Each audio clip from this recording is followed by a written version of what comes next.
Welcome to Mission Oriented, a veteran crowd podcast that showcases veteran talent from both the private and public sectors. Their impact is everywhere. We are here to uncover it. Here's your host, Bob Louthen.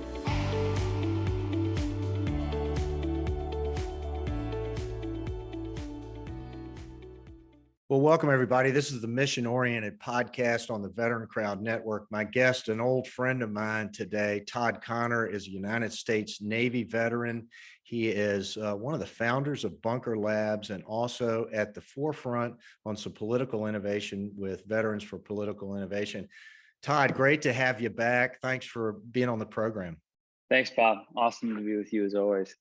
Hey, give everybody a little catch up about what you're working on right now, but we're gonna jump into political innovation and talk a little bit about a couple of the theories behind that. But how you been? I'm good. Yeah, it's great. Yeah, I'm great. I stepped down as CEO in 2019, end of the year. Stepped down as CEO of Bunker Labs. Blake Hogan took the reins. Been doing a great job, and the program has continued to expand, and lots of entrepreneurs being served through great programs, great staff, amazing volunteers, exceptional entrepreneurs. So that enterprise is on good footing, and I felt like my unique contribution had kind of run its course, so that the organization was ready for other things, other leadership, other opportunities, and I pivoted to turn my attention to really kind of like what's going on in this country and the political situation. And I think I think if you're a patriot, it's hard not to be looking at this political system going, what is going on? And how do we, is this country built to last? And if not, what do we need to be doing now to create some interventions? And so those are questions that I've been, honestly trying to explore for the last several years. And a series of conversations led me to Eric Bronner, who had gotten a head start on pursuing some answers. We'll get into what the answers look like, but yeah, personally, I'm doing well. We got a 2.5-year-old. That was a big focus of mine. Still help lead the Bush Institute's Veteran Leadership Program, which is a great program. Still doing some stuff with Bunker Labs. We have a little bed and breakfast in LaGuardia, Indiana. Mm-hmm. So yeah, and I think you and I were kind of joking before the show, but it's like, I think you and I, for better or for worse, we're built to fall in love with ideas and then pursue them. And so, Veterans for Political Innovation is just sort of the latest iteration of that thinking. This is a really good idea because, basically, I'm a Republican by disclosure. You're a Democrat by disclosure.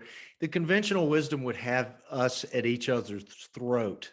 And I think that's at the core of what the problem is right now. It's so divisive. Let's talk a little bit about that, because doesn't that kind of set the table for this discussion? Yeah, and it's just incredibly depressing because it's just not who we are as Americans. The majority of people are somewhere in the middle. And by the way, even if you're ideologically on the extremes, that does not have to mean a blood sport hatred of the other side. But we just have conflated that. But let's talk about why. Here's my entering salvo. Everyone's acting the way they're acting because it serves their own ambitions. People wouldn't be acting the way they're acting if it didn't raise money, if it didn't create outrage. That outrage and anger, it fuels both political parties. It fuels candidates. It fuels the cable news machines, and it doesn't serve us, but it serves their own individual business model. I read a book that really clarified all of my thinking on this, called The Politics Industry by Michael Porter, who's out of Harvard Business School, kind of the godfather of competitive strategy, and Catherine Gale, who's a political reformer out of Wisconsin. And they take a business lens and, basically make the simple argument that, look, this two-party system is a duopoly. And duopolies are illegal in regulated markets because they can extort consumers. That's why monopolies and duopolies are illegal, because they extort consumers. They fixed prices. They eliminate competitive new entrant possibilities. They lock up the supply chains. They charge what they want, and they make more money even if the outcomes for the consumer are bad, right? And so they're toxic paradigms, and like we literally don't allow them to exist because they're anti free market, which is why we regulate them. But the political economy is an unregulated marketplace, and so you have these two political parties, which even if you belong to one of them, which most people, a lot of us do, they're setting the terms, and we're sort of paying the price. And so that's the case. We can talk about how we got here, but it hasn't always been this way, but it is this way now. It's not a natural state of affairs. It doesn't have to be this way. And what's really more interesting about the book and the work of Catherine Gale and Michael Porter is how you get out of it. And basically how you get out of it is you look at you change the way elections are done. Today in this country, 86% of congressional seats are gerrymandered, which means the lines have been drawn by the state legislature to either be a Democratic seat or a Republican seat. And like in the state of Indiana, where I am, though it's a majority, it's a super majority Republican state, they still will carve out Democratic districts because you got to put those votes somewhere. Same thing in Illinois.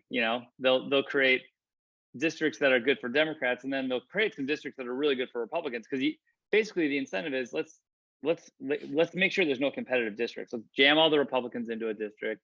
Let's jam all the Democrats into a district. That way we know that these seats are safe.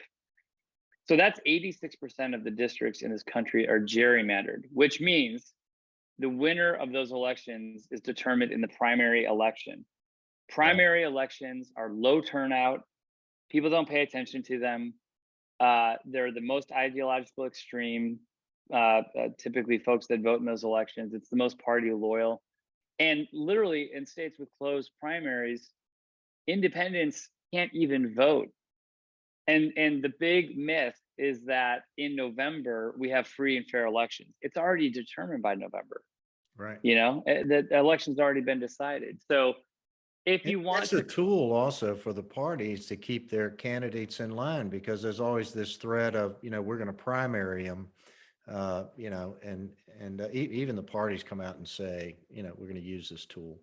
Absolutely. And it's I had a business school professor who said, simply talking about business, he said, complicated tax structures benefit the rich. Complexity benefits insiders. Complexity benefits those with money. And what we're proposing is opening up this whole system, bringing in competition, both at the primary and at the general election. We can talk about the mechanics of that. But yeah, it's this game has been sort of rigged, but not in ways that people really understand. But the good news is, and this is why I'm so optimistic, is that this is actually a very solvable problem. Every state determines how they conduct their elections. So if you get states to change the way that they do their elections, you can fix all this. And so I think part of why, VPI has so much traction is because both parties understand polarization is a crisis and that we, the voters, care about it and we're frustrated. But they both sell us a version of a solution, which is the only answer is to beat the other side, right, which is like keeping us in that precondition. And or you have other groups that are saying like, look, can't we all just get along and can't we just, commit to peaceful transfer of power? Can't we just commit? And our view is it's all about incentives. So you have to change the incentives. And if it starts being good for people, if it starts helping people get reelected by doing the right thing, then they'll do the right thing. And if it helps their reelection by being divisive, then they will be divisive. Everyone's kind of doing whatever the incentives tell them to do. It's not magic, but we got to change the incentives if we want different outcomes. So this is the Mission Oriented Podcast. We're going to put links to the book we've mentioned. We'll put links to Veterans for Political Organization.